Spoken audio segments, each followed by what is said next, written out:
नमस्कार सांग मैंने आपण मानु समस्त मो स्टोरी चैनल स्वागत। चलतु कहानी शुणा मितलो कथारे गोटे के अच्छी भाग 33 पूर्व भाग जदि शुणी ना जल्दी जल्दी शुणी नियंतु। कहानी शुणी सारी सब्सक्राइब करियो केबे भूलिबेनी सांग माने। प्ले लिस्ट को विजिट करंतु सबु कहानी पार्ट बाय पार्ट पाई जिबे। रंजन केते कष्ट न पाइबो सते ना से कष्ट पाऊ भल हेछि ताकू छाड़ी जाउछि दूरकू। मन विवेकर संग्राम भितरे बस केते दूर माड़ीगलाणी लेखा को जना नहीं।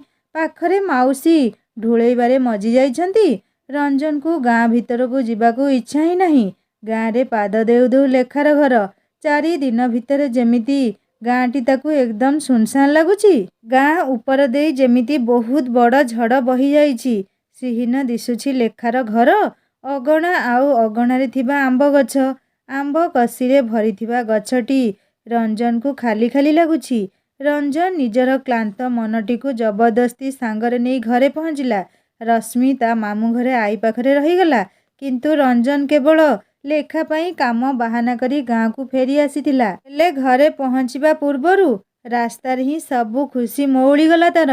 घरे पहुँची रंजन सीधा निज रूम भितर पशिगला। आउ कोठी तार मन लगुनी। रंजन माँ आसी पचारे एबे तो आई देह केमिति अछि धन।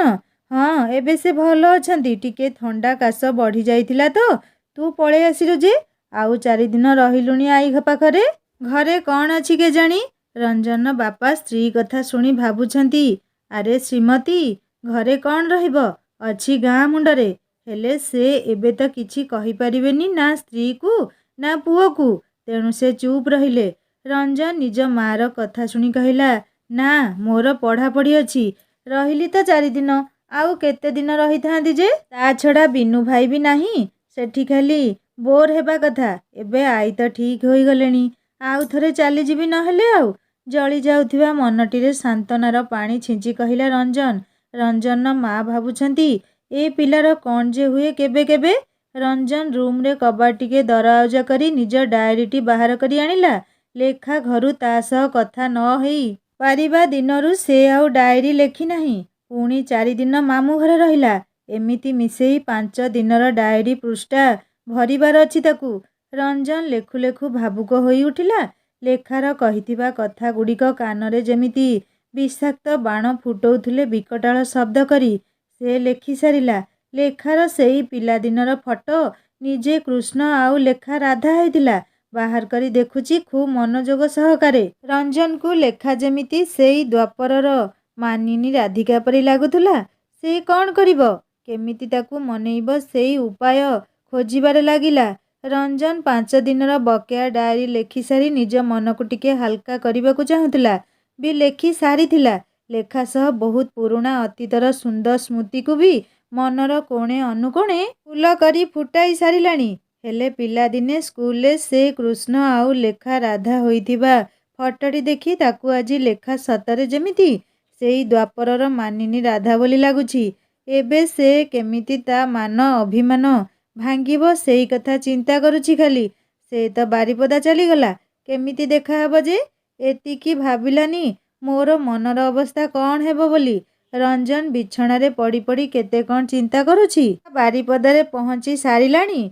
राग आउ अभिमाने से सिना घर छाड़ी बारिपदा चली आसिला हेले मन आउ आत्मा सेई गाँरे छाड़ी दे आसीची।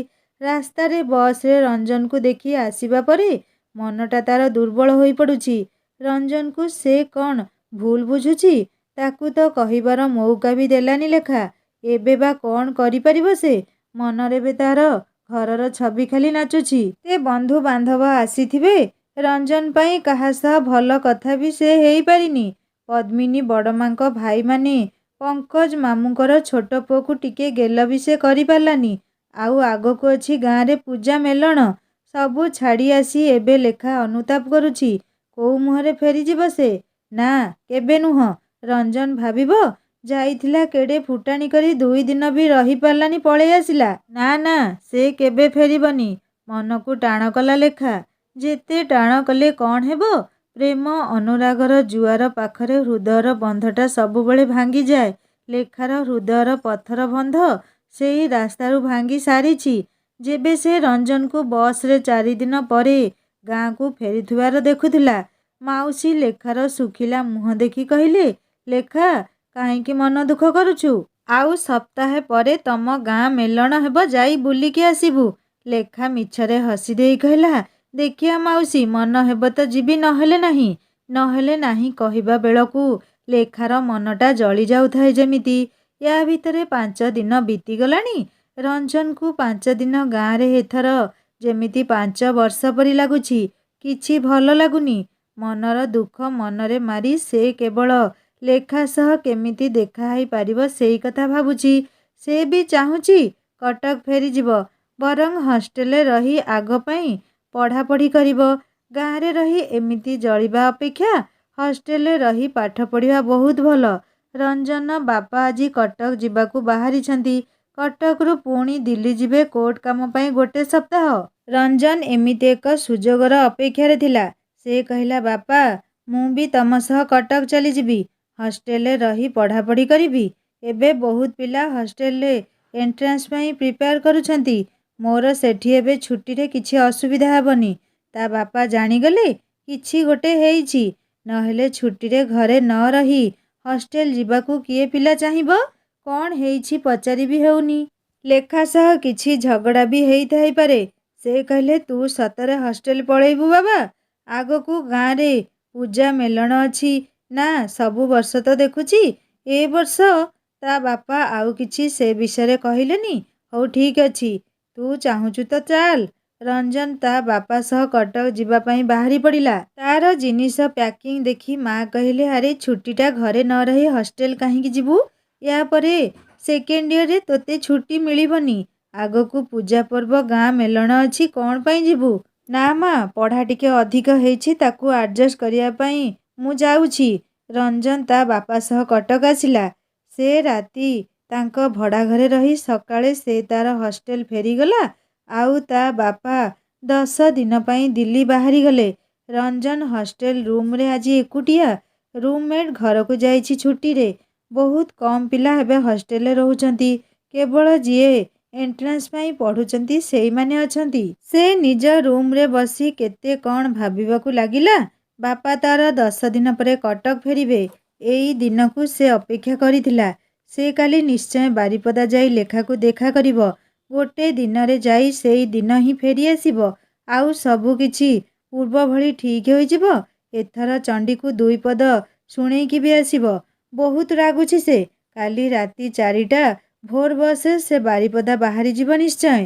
ବହୁତ ରାଗ ବଢ଼ିଗଲାଣି ଚଣ୍ଡୀର ଏବେ। ରାତିରେ କେତେ କଳ୍ପନା ଜଳ୍ପନା କରି ସେ ନିଦରେ ଶୋଇବାକୁ ଚେଷ୍ଟା କଲା। ନିଦ ବି ଯେମିତି ଲେଖା ପରି ରାଗି ଅଭିମାନ କରି ବହୁ ଦୂରକୁ ଚାଲି ଯାଇଛନ୍ତି। କେମିତି ରାତି ପାହିଛି ସେ ଜାଣିନି। ଶୋଇଛି କି ଚେଇଁବାରେ ବିତିଲା ସେ ବି ଜାଣିନି। ହଁ, ଆଲାର୍ମ ବାଜିଲା। ସେ ଉଠି କାମ ସାରି ଖୁବ୍ ଶୀଘ୍ର ବସ୍ ଷ୍ଟପରେ ପହଞ୍ଚିଲା। ରାତି 4ରେ ଗଲେ ସେ ସବୁ କାମ ସାରି ପୁଣି ଫେରିପାରିବ। ଭୋର ଭୋର ବସ୍ଟିରେ ସେ ବସି ପଡ଼ିଲା ବାରିପଦା ଅଭିମୁଖେ। ରଞ୍ଜନ ବାରିପଦା ଯିବା ପାଇଁ ବସ୍ ଷ୍ଟପରୁ ବସ୍ରେ ବସି କେତେ କ'ଣ ଭାବୁଛି। ମନରେ ଅନେକ ଆଶା ଆଉ ଆଶଙ୍କା। ଲେଖା ହଷ୍ଟେଲରେ ତା ସହ ଦେଖା ହେବ କି ନାହିଁ? ସେ ଯଦି ହଷ୍ଟେଲରେ ନ ରହି ଏବେ ତା ମାଉସୀ ଘରେ ରହୁଥିବ, ସେ ତା ମାଉସୀ ଘରକୁ ଯାଇପାରିବନି। ତଥାପି କିଛି ଆଶା, କିଛି ବିଶ୍ୱାସକୁ ପାଥେୟ କରି ବାରିପଦା ରାସ୍ତାରେ ପଥିକ ସାଜିଛି ରଞ୍ଜନ। ବସ୍ ଚାଲିଛି ଆଗକୁ ଆଗକୁ। ରଞ୍ଜନ ଏମିତି କିଛି ନ ବୁଝି ନ ସୁଝି ବାହାରି ପଡ଼ିଲା। କେତେ ଦୂର ଠିକ୍ ବା ଭୁଲ ସେ ଆଜି ତର୍ଜମା କରିବାକୁ ଚାହୁଁନି। ଅନେକ ଚିନ୍ତା ଭିତରେ ରାସ୍ତା ଅତିବାହିତ ହେଉଛି। ବସ୍ ନନ୍‌ଷ୍ଟପ୍ ଚାଲିଛି। କୋଉଠି ଷ୍ଟପେଜ୍ ବି ନାହିଁ। ସିଧା ବାରିପଦାରେ ହିଁ ରହିବ। ପରିଶେଷରେ ସେ ବସ୍ ବାରିପଦାରେ ପହଞ୍ଚିଲା। ବାରିପଦା ମାଟିରେ ପାଦ ଦେଉ ଦେଉ ତାକୁ ଖୁବ୍ ଆନନ୍ଦ ଅନୁଭବ ହେଉଥିଲା। ପବନଟା ତାକୁ ଛୁଇଁ ଦେଇ ତା ଲେଖାର ବାର୍ତ୍ତାଟା ଯେମିତି ଦେଇଗଲା। ସେ ଖୁବ୍ ଆମୋଦିତ ହେଲା। ରଞ୍ଜନ ଖୁବ୍ ଶୀଘ୍ର ଲେଖାର ହଷ୍ଟେଲ ଠିକଣାରେ ରିକ୍ସା ଧରିଲା। ସବୁ ତ ତା ପାଇଁ ନୂଆ। ରାସ୍ତାଘାଟ, ଲେଖାର ହଷ୍ଟେଲ, ସବୁ କିଛି। ଖୁବ୍ ଶୀଘ୍ର ହଷ୍ଟେଲ ପହଞ୍ଚି ଚାରିଆଡ଼କୁ ନଜର ବୁଲେଇ ଆଣିଲା ସେ। ହଷ୍ଟେଲ ଆଗ ପଟୁ ଛାତ ଉପରକୁ ଝାଙ୍କିଥିବା ସେଇ ଫୁଲଗଛ ଉପରେ ତାର ନଜର ସ୍ଥିର ହୋଇଗଲା।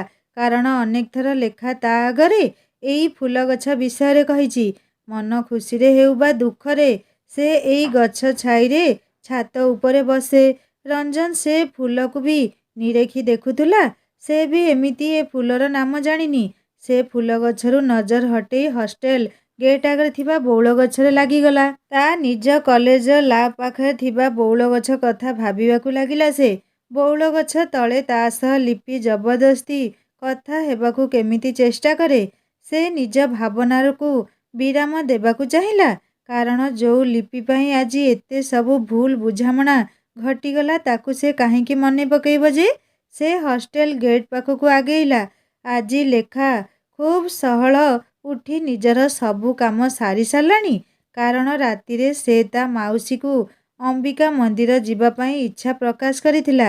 ବହୁ ଦିନ ହେଲା ମାଙ୍କର ଦର୍ଶନ ହୋଇନି। ତା ମାଉସୀ ବି ଖୁସିରେ ଯିବା ପାଇଁ ରାଜି ହୋଇଥିଲେ। ସେ ତ ରେଡି ହେଇ ସାରିଲାଣି। ଲେଖାର ମାଉସୀ ଆଉ ଲେଖା ମା ଅମ୍ବିକାଙ୍କ ମନ୍ଦିରରେ ପହଞ୍ଚିଗଲେ। ରଞ୍ଜନ ହଷ୍ଟେଲ ଗେଟ୍ ପାଖରେ ଠିଆ ହୋଇ ମେଟ୍ରୋନ୍ କୁମୁଦାକୁ ଡାକିଲା। କୁମୁଦା ରଞ୍ଜନକୁ ଦେଖି ଗେଟ୍ ପାଖକୁ ଆସି ପଚାରିଲା, କାହାକୁ ଖୋଜୁଛ? ଶ୍ରୀଲେଖା ମହାପାତ୍ରକୁ। ସେ ତ ଛୁଟିରେ ଘରକୁ ପଳେଇଛନ୍ତି। ଛୁଟି ପରେ ଆସିବ। ଏବେ ସେ ଏଠି ନାହିଁ। ତମେ କିଏ ତାଙ୍କର? କୁମୁଦା ମାଉସୀର ଗତାନୁଗତିକ ପ୍ରଶ୍ନ।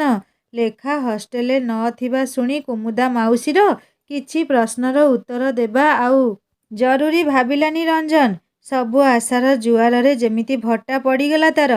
ସେ ସେଇ ବଉଳ ଗଛ ତଳେ ପଡ଼ିଥିବା ବେଞ୍ଚରେ ଥକ୍କା ହୋଇ ବସି ପଡ଼ିଲା। ଯାହା ଆଶଙ୍କା ମନରେ କରୁଥିଲା ସେଇଆ ହିଁ ହେଲା। ଲେଖା ହଷ୍ଟେଲ ନ ଆସି ତା ମାଉସୀ ଘରେ ରହୁଛି। ହେଲେ ସେ ତ କେବେ ତାକୁ ତା ମାଉସୀ ଘର ଠିକଣା ବି ପଚାରି ନାହିଁ। ଏତେ ବଡ଼ ଅଚିହ୍ନା ସହରରେ ତାକୁ ସେ କୋଉଠି ଖୋଜିବ? ଦୀର୍ଘ ନିଶ୍ୱାସଟିଏ ପଞ୍ଜରା ଥରେଇ ବାହାରି ଆସିଲା। ଏବେ କ'ଣ କରିବ? ଏମିତି କ'ଣ ସେ ନିରାଶ ହୋଇ ଫେରିଯିବ? ଲେଖା କଥା ମନେ ପକେଇଲା ପୁଣି ଥରେ ରଞ୍ଜନ।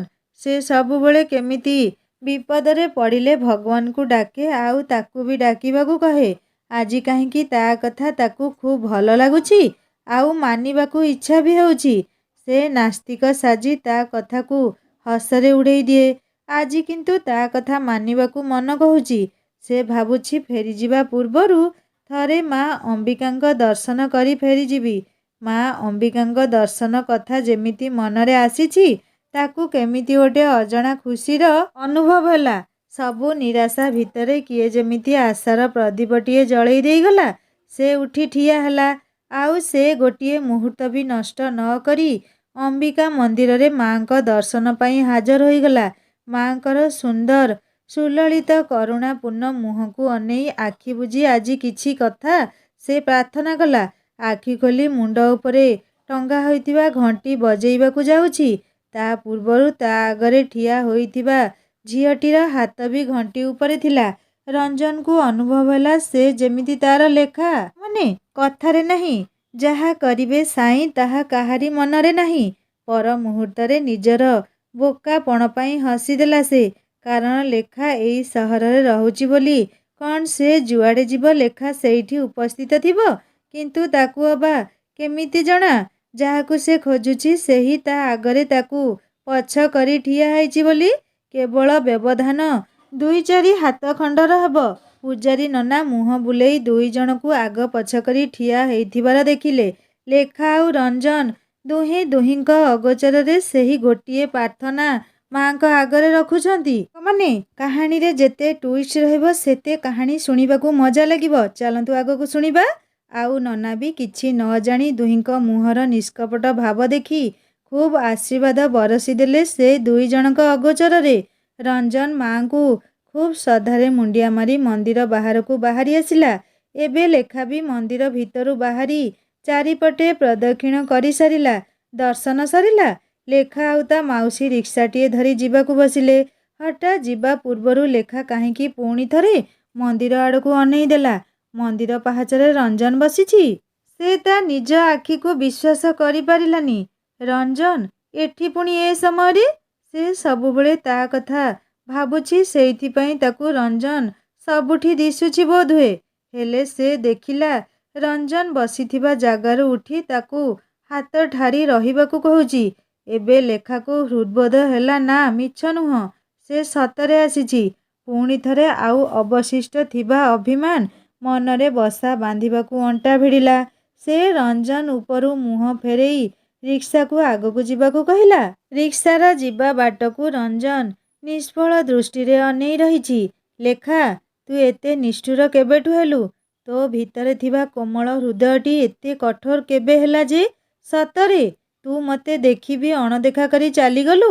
ରଞ୍ଜନ ଭଙ୍ଗା ହୃଦୟଟି ଯେମିତି ମୁଣ୍ଡ ପିଟି ବିଳାପ କରିବ। ଲେଖା ବେଶୀ ଫୁଲେଇ ହେଉଛି ନୁହେଁ କି ସାଙ୍ଗମାନେ?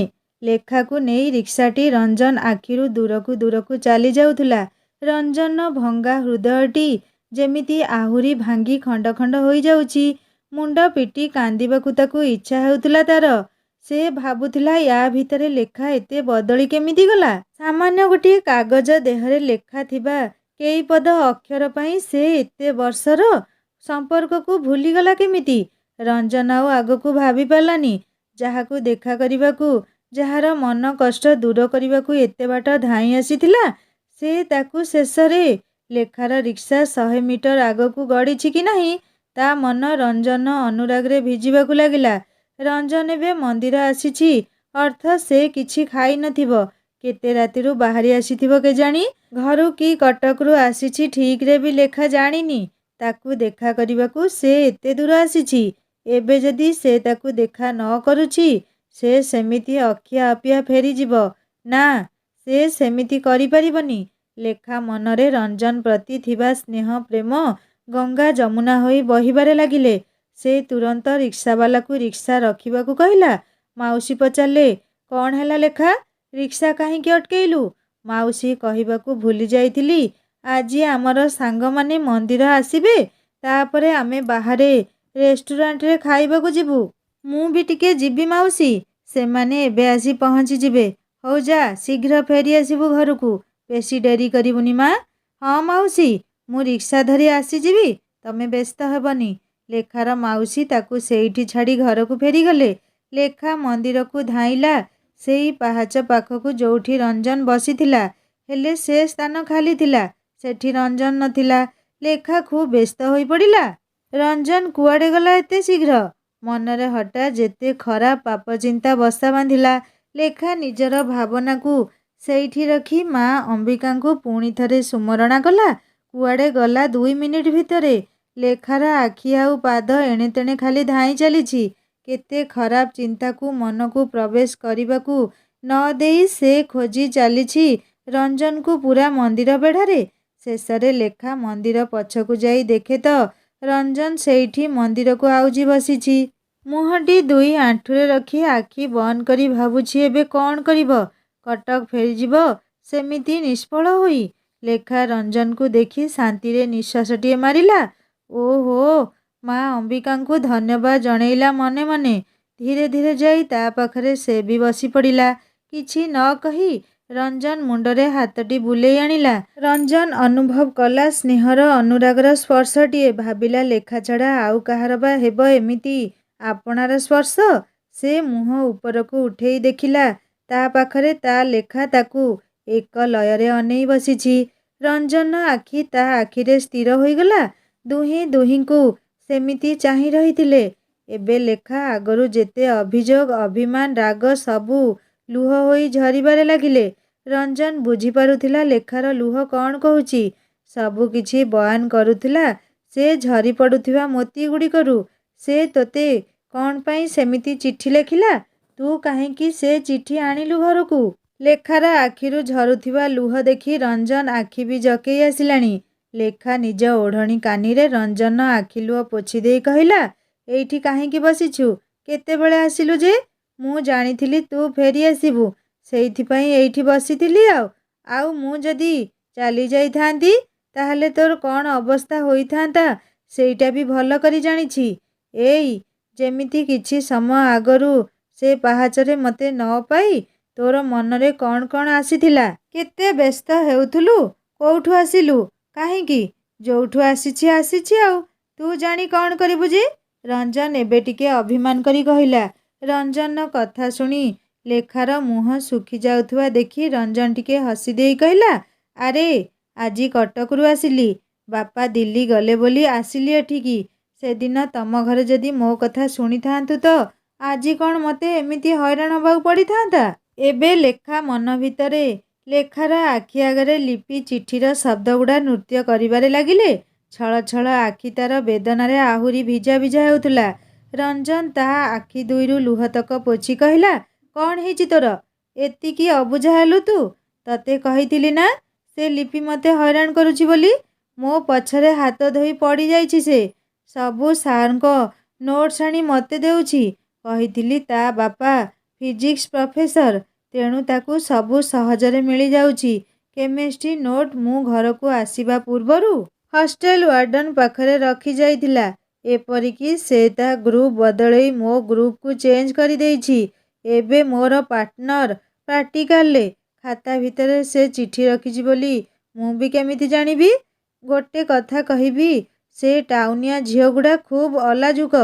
ନହେଲେ ସେ ଏମିତି ମୋତେ ଚିଠିରେ ଲେଖିଥାନ୍ତା? କ'ଣ ପାଇଁ ରାଗୁଛୁ ତୁ? ମୁଁ ତାକୁ ବାସିରେ ବି ପଚାରେନି। ତାକୁ ନେଇ ଆଉ କେବେ ରାଗିବୁ, ନିଜେ କଷ୍ଟ ପାଇବୁ ନା ମୋତେ କଷ୍ଟ ଦେବୁ? ତୁ ପଳେଇ ଆସିଲୁ। ତାପରେ ମୁଁ ବି କଟକ ଚାଲି ଯାଇଥିଲି। ରଞ୍ଜନର କଥା ଶୁଣି ଲେଖା ମନରେ ଘଟିଥିବା ସନ୍ଦେହ ଦୁଃଖ ବାଦଲ ଧୀରେ ଧୀରେ ଅପସରିବାରେ ଲାଗିଲା। ତା ମୁହଁରେ ଖୁସିର ହସ ଝଟକିବାରେ ଲାଗିଲା। ଅଭିମାନ ଭରା ମୁହଁରେ ଏବେ ଉକୁଟି ଆସିଲା ପ୍ରୀତିର ହସ। ଲେଖା ମୁହଁରେ ଖୁସିର ଚେନାଏ ହସ ଲାଖି ରହିଥିବା ଦେଖି ରଞ୍ଜନ ଖୁବ୍ ଖୁସି ହୋଇଗଲା। ସେ ଲେଖାର ନାକକୁ ଟିକେ ଚିମୁଟି ଦେଇ କହିଲା, ଏଥର ରାଗ ଗଲା ନା ଆଉ ଅଛି? ଏମିତି ରାଗ ତୋର ବାପରେ। ଲେଖା ସେମିତି ହସ ହସ ମୁହଁରେ କହିଲା, ଭୋକ ହେଉନି କି ତୋତେ? ଚାଲ ଗୋଟେ ଭଲ ରେଷ୍ଟୁରାଣ୍ଟକୁ ନେଇଯିବି।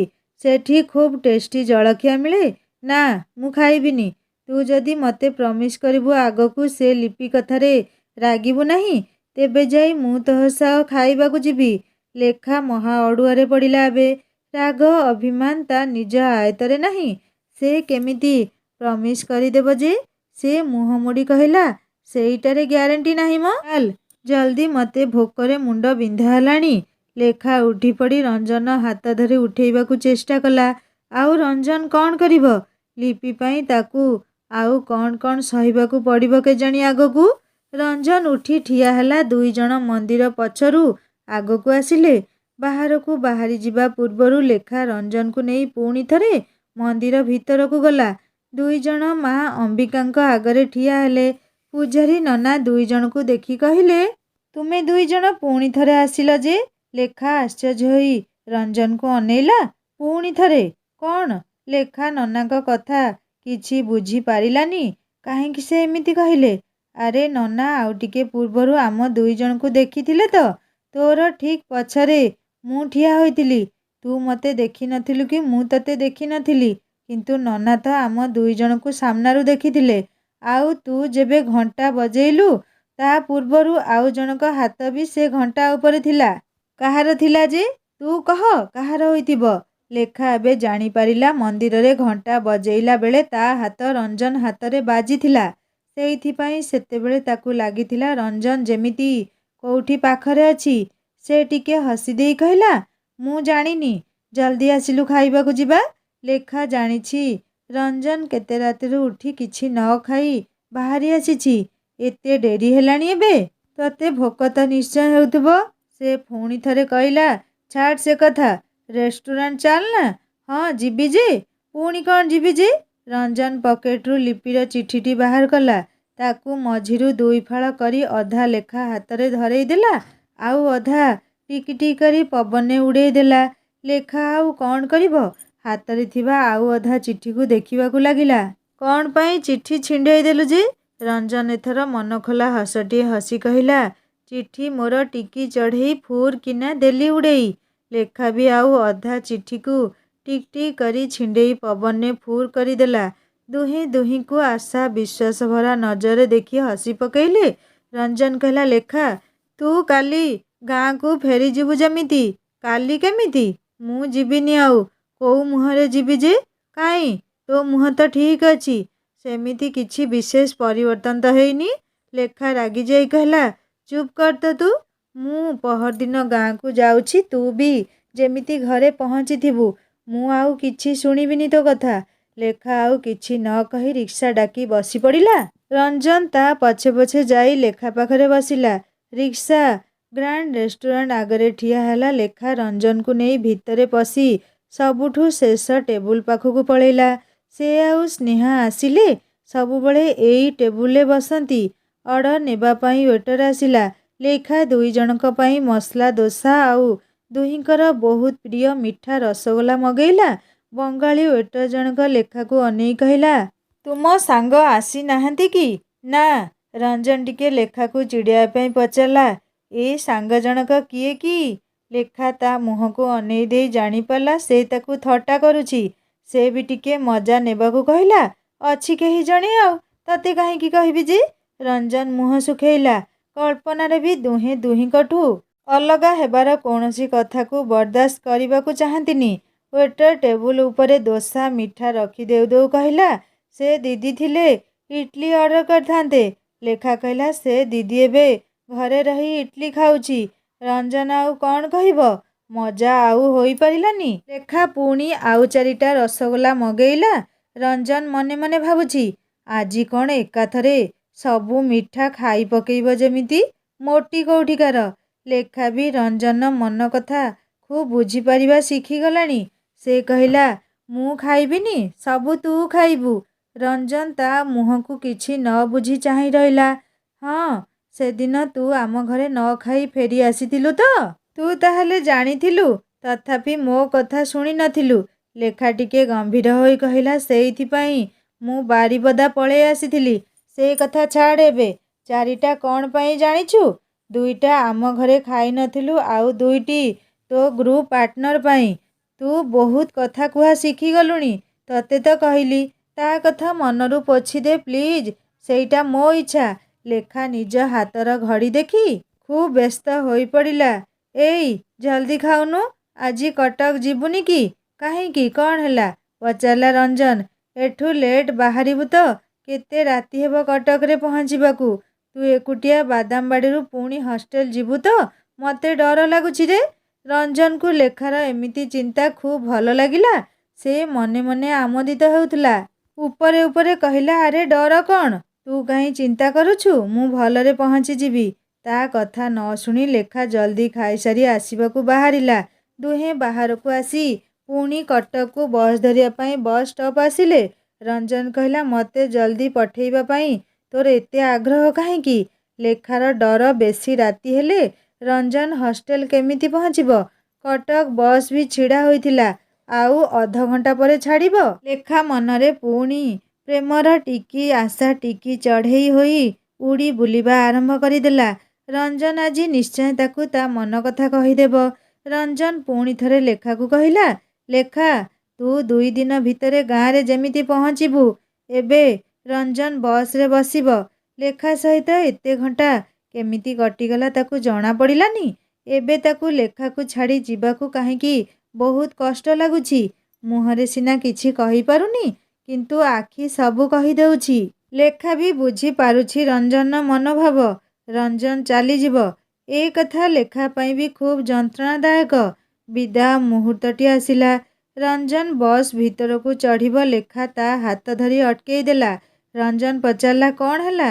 ପହଞ୍ଚି ସାରି ଫୋନ୍ କରିବୁ ମୋ ମାଉସୀଙ୍କ ଘର ନମ୍ବରରେ। ମୁଁ ଅପେକ୍ଷା କରିବି ତୋ କଲ୍ ପାଇଁ। ହଉ, ତୁ ଯା, ରହ, ତୋ ବସ୍ ଯାଇସାରୁ ତାପରେ ମୁଁ ଚାଲିଯିବି। ଠିକ୍ ସମୟରେ କଟକ ବସ୍ ଲେଖାର ଅତି ପ୍ରିୟ ସାଥୀଟିକୁ ନେଇ ତା ଆଖିରୁ ଦୂରକୁ ଚାଲିଗଲାଣି। ଲେଖା ପୁଣି ଫେରୁଛି ବ୍ୟାକୁଳ ମନଟିକୁ ନେଇ। ସାଙ୍ଗମାନେ, ଲେଖା ଓ ରଞ୍ଜନ ତ ପ୍ୟାଚଅପ୍ ହେଇଗଲା। ଆପଣମାନେ କାହାଣୀ ଆଗକୁ ଶୁଣନ୍ତୁ। ବହୁତ ସୁନ୍ଦର ଭାବରେ ଲେଖିବି ଆପଣମାନଙ୍କ ପାଇଁ। କାହାଣୀ କେମିତି ଲାଗିଲା ମୋତେ ନିଶ୍ଚୟ କମେଣ୍ଟ କରି ଜଣାଇବେ। ଆଉ ଯଦି ଭଲ ଲାଗିଥାଏ ସବସ୍କ୍ରାଇବ୍ କରି ବେଲ୍ ଆଇକନ୍ ଦବାଇ ଦେବେ ସାଙ୍ଗମାନେ। କାହାଣୀ ମଝିରେ ଆପଣମାନଙ୍କ ସହିତ ପଦେ ପଦେ କଥା ହେଇଯାଇଛି। କେମିତି ଲାଗିଲା ମୋତେ ନିଶ୍ଚୟ କମେଣ୍ଟ କରିବେ। ରହୁଛି, ଦେଖା ହେବା ନେକ୍ସଟ ପାର୍ଟରେ। ନମସ୍କାର, ଜୟ ଜଗନ୍ନାଥ।